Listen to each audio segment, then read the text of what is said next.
Part 10, jangan lupa like video ini. Halo, assalamualaikum. Baiklah, saya akan tutup kembali panggilan ini, ucap Aisyah sambil menahan rasa kesalnya. Waalaikumsalam salam, Aish, jawab Sagara, apa yang dikatakannya barusan sebagai calon menantu bapak tentu hanya kekonyolan hatinya saja. Dengan, siapa ya? Aku, Sagara, sahut si pemuda tampan seraya mengulum senyum. Sagara. Ah iya, Aurora meminta izin untuk memberikan nomorku padamu, bukan begitu? Tanya Aisyah.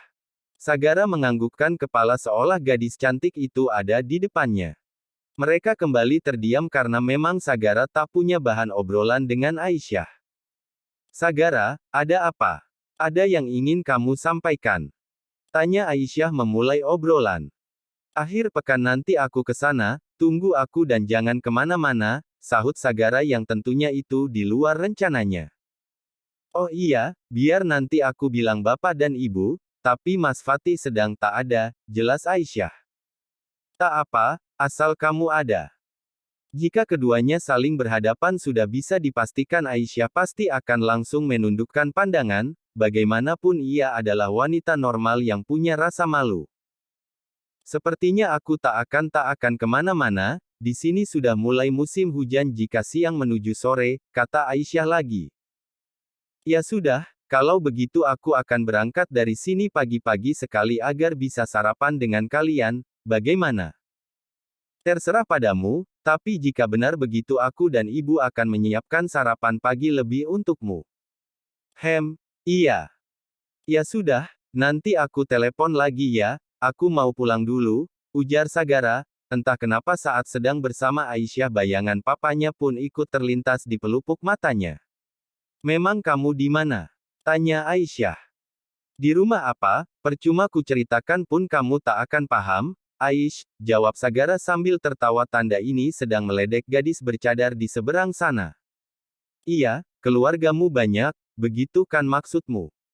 Nanti akan ku kenalkan satu persatu, oke, kata Sagara yang tak sabar hari itu tiba meski entah kapan. Obrolan pun berakhir dengan ucapan salam dari Aisyah dan balas oleh Sagara. Ia tak langsung mematikan ponselnya dan malah membiarkannya begitu saja. Akhirnya, aku bisa sering-sering mendengar suaramu, ucap Sagara seraya mengusap layar ponselnya yang kini sudah mati. Ia yang berniat untuk pulang seperti apa yang dikatakannya barusan pada Aisyah, langsung memutar tubuhnya untuk masuk ke dalam kamar Samudera karena posisinya memang ada di balkon kamar sang putra mahkota Rahardian. Astagfirullah. Pekik Sagara yang kaget saat melihat ada 3 pria di depannya kini setelah entah sejak kapan ada di belakangnya. Giah, laganya inget Tuhan, ledek gala. Ingatlah, kan calon istrinya sekarang bidadari surga, jawab Sagara dengan sangat-sangat percaya diri. Oyek. Sekolah yang benar, malah mikirin calon istri, cibir Awan yang ia sendiri saja belum punya bayangan bagaimana jodohnya kelak saat itu. Bentar lagi juga lulus, kenapa? Sirik aja. Balas Sagara sambil menjulurkan lidahnya. Giah, sirik dia bilang. Heh, jodoh gue nih dari masih perut gue udah tahu, sahut Gala tak mau kalah dengan sepupunya dari keluarga Pradipta tersebut. Bener tuh. Sekolah dulu yang harus kamu utamain Saga. Jangan dulu mikirin calon istri emang dia mau kalau kamu jadi calon suaminya. Tanya Samudera dengan tangan melipat di dada. Harus maulah, sahut Sagara. Cih, pemaksaan. Ledek Awan. Bodoh, pokoknya abis ujian harus ke KUA. Nirmala tahu jika Valet sakit maka dari itu ia tak masalah saat harus ditinggalkan oleh Momi padahal ia akan berjanji tak akan rewel di apartemen. Amin, semoga Onti Vio cepat sembuh ya, sahut Ruby. Hatinya yang mendadak mencelos pun akhirnya mengantar Nirmala ke kamar anak itu sedangkan Akas dan Azura biarkan Sky yang mengurusnya. Ruby menggandeng anak itu dengan tangan kanannya, melihat Nirmala seolah melihat dirinya yang sejak kecil harus tumbuh tanpa orang tua padahal jelas ibunya ada. Ruby paham, bagaimana sungkannya tinggal dengan yang bukan keluarga inti. Tapi, semua itu sudah berlalu sebab Tuhan menggantinya ke yang jauh lebih baik. Sang Maha Pemilik hidup tak hanya memberikan satu laki-laki baik tapi beserta keluarganya juga yang begitu hangat.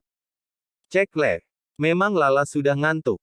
Tanya Ruby saat sampai di salah satu kamar yang ditempati anak itu untuk sementara. Enggak, tapi mau di sini aja, tadi Dede Azura yang ngantuk, jawabnya sambil mendongakkan kepala sebab mereka sedang berdiri saling berhadapan. Baiklah, jika mau main, tapi jangan terlalu malam ya, pesan Ruby yang kemudian berjongkok di depan si anak yatim piatu tersebut. Semua sayang Lala, percayalah, lanjut wanita itu lagi yang kini sembari membawa Nirmala masuk ke dalam pelukannya.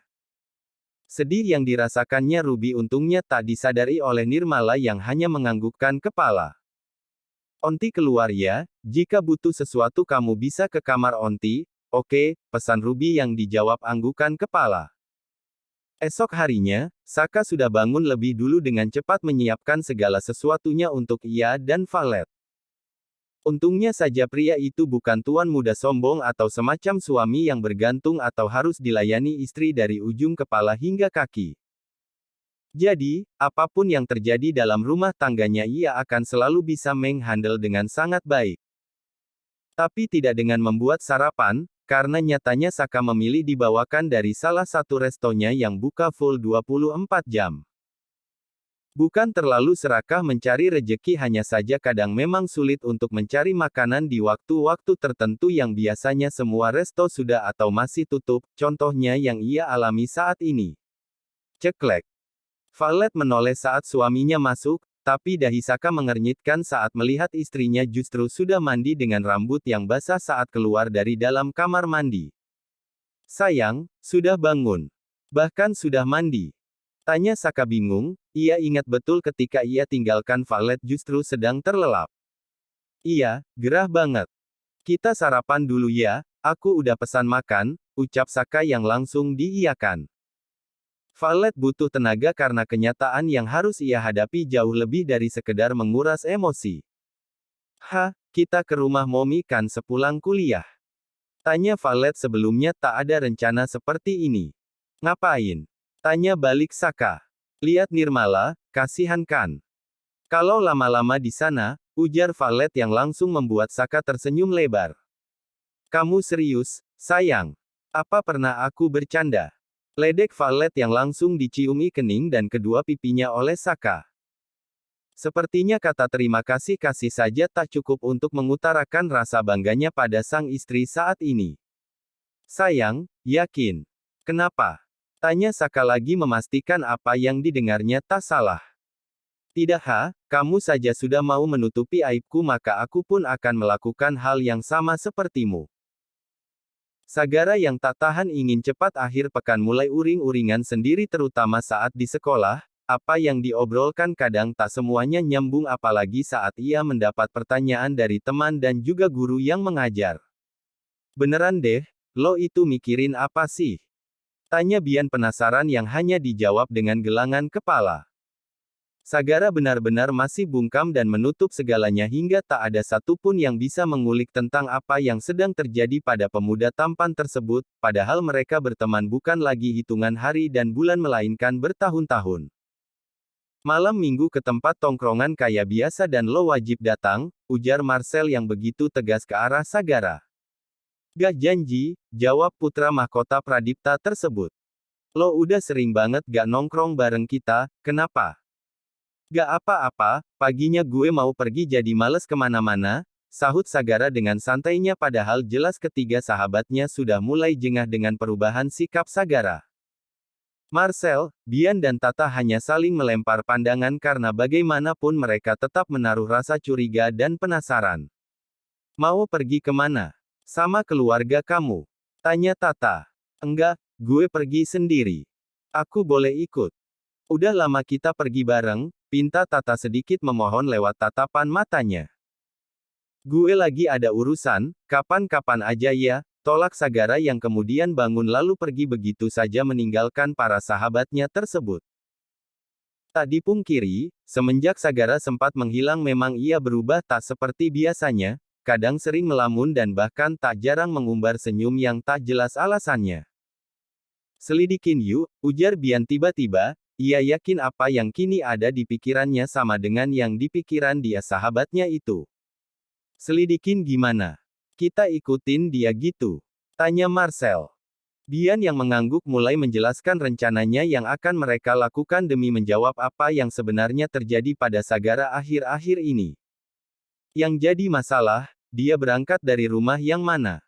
Tanya Tata dengan tangan yang melipat di dada sedangkan tubuhnya ia sandarkan di sandaran kursi.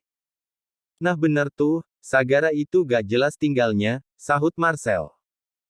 Mereka tentu tahu, jika salah satu temannya tersebut memang bisa tidur di mana saja sesuka hatinya setelah menjadi anak piatu. Sagara tak punya lari rumah khusus untuk ia pulang semenjak tak ada lagi yang menyambutnya dengan senyum dan pelukan hangat khas keibuan. Waktu pun cepat berlalu, hari yang ditunggu pun tiba dan itu menjadi alasan Sagara bisa bangun sepagi ini untuk pergi ke tempat tujuannya. Semua sudah dipersiapkan olehnya sejak semalam, ada 2 setel baju yang tersusun rapi di tas ransel yang akan ia bawa nanti. Sagara yang tidur di kediaman Pradipta bahkan tak bertemu sama sekali dengan Momi Amira dan Dedi Riko, ia pergi sebelum waktunya sarapan bersama. Kuda besi yang melaju dengan kecepatan tinggi itu membelah jalan ibu kota yang belum ramai oleh kendaraan lain, dan itu membuat Sagara bisa leluasa menarik tuas gas motornya hingga serasa ia melayang di waktu pagi buta yang mataharinya saja seakan masih malu-malu menampakkan sinarnya. Perjalanan yang menempuh waktu beberapa jam itu pun akhirnya sampai, helm yang dibukanya secara langsung menampakkan senyum di balik rasa lelah dan lapar yang Sagara rasakan. Assalamualaikum. Waalaikumsalam warahmatullahi wabarakatuh, jawab suara berat laki-laki yang bisa ditebak Sagara jika itu adalah suara bapak. Pak, apa kabar? Tanya Sagara sambil meraih punggung tangan pria paruh baya itu. Kabar baik, nak. Bapak kira Ais bercanda saat ia mengatakan kamu akan kemari pagi-pagi. Serius, Pak, jawab Sagara malu-malu sebab itu pun tanpa rencana sama sekali. Sagara yang dipersilahkan masuk disambut juga oleh ibu, namun ia memilih pamit sebentar ke kamar mandi untuk buang air sebelum nantinya mereka akan sarapan bersama. Dehem Sagara saat memasuki dapur. Astagfirullah, Sagara, pekik kaget Aisyah yang sedang memasak di dapur, entah kenapa ia yakin pemuda itu akan benar-benar datang hingga pagi ini ia memasak cukup lumayan banyak. Kaget ia. Keke Sagara, meski tak bisa melihat wajah gadis itu, tapi bagi Sagara ia begitu menggemaskan. Kagetlah, seingatku hanya ada ibu, sahut Aisyah. Ibu yang memang kebetulan akan ke depan memang tak diberitahukan oleh bapak tentang kedatangan Sagara jadi wajar jika Aisyah pun tak tahu akan hal tersebut. Aku mau ke kamar mandi dulu ya.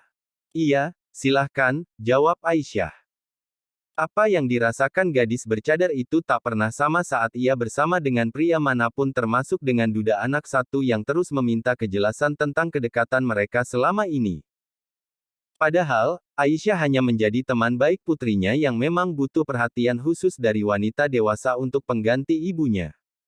Sagara belum keluar juga. Tanya ibu yang sedikit membuyarkan lamunan putrinya tersebut. Belum, iya belum, Bu. Aisyah menjawab sambil menoleh ke arah pintu kamar mandi yang masih tertutup rapat. Ya sudah siapkan saja, ucap ibu. Belum sempat Aisyah menjawab, dua wanita yang berada di dapur itu pun menoleh saat mendengar suara pintu terbuka dan kemudian sosok Sagara pun muncul dari dalamnya. Kita sarapan dulu, nak. Iya, Bu, sahut Sagara yang merasa lega. Saking leganya perutnya kini seakan sedang melayangkan protes karena semua sudah dikeluarkan. Bapak, Ibu, Sagara dan Aisyah kini menikmati makan pagi mereka di satu meja bersama. Sarapan yang terbilang sederhana itu malah terasa nikmat karena hangatnya ikatan sebuah keluarga lengkap yang kini tak didapatkan oleh Sagara lagi di rumah mewahnya. Hari ini kamu mau kemana Aish? Tanya bapak sebab tak ada acara apapun di Ponpes. Gak kemana-mana, Pak. Kalau gitu, antar ibu ke rumah Nyai Warsih ya, pinta ibu. Iya, Bu. Tapi motor Aish kan dibawa Mas Fatih, jawab Aish yang nampak sedang berpikir. Kamu benar juga ya, sahut ibu sama bingungnya. Bawa mobil saja, nak. Sagara bisa antar ibu dan Aisyah kan? Kata bapak yang bagai angin segar bagi para pemuda yang belum lulus SMA itu. Oh, bisa pak, saya bisa bawa mobil kok, dengan senang hati kemanapun akan saya antar, jawab Sagara dengan cepat sambil mengubah posisi duduknya jadi lebih tegap. Sagara yang melirik ke arah Aisyah tak lepas dari senyum yang ia ukir dari ujung bibirnya tersebut. Sedangkan yang dipandang justru semakin menundukkan wajahnya yang sedikit merah merona di kedua pipi di balik cadar yang ia kenakan. Jam berapa berangkatnya? Tanya Sagara. Jam 10, tapi tempatnya agak jauh kalau pakai mobil, karena lewati 2 pasar tumpah akhir pekan, jelas ibu, maka itu kadang ia dan Aisyah memang memilih menaiki motor saja. Gak apa-apa, Bu. Makin lama, makin jauh justru lebih menyenangkan.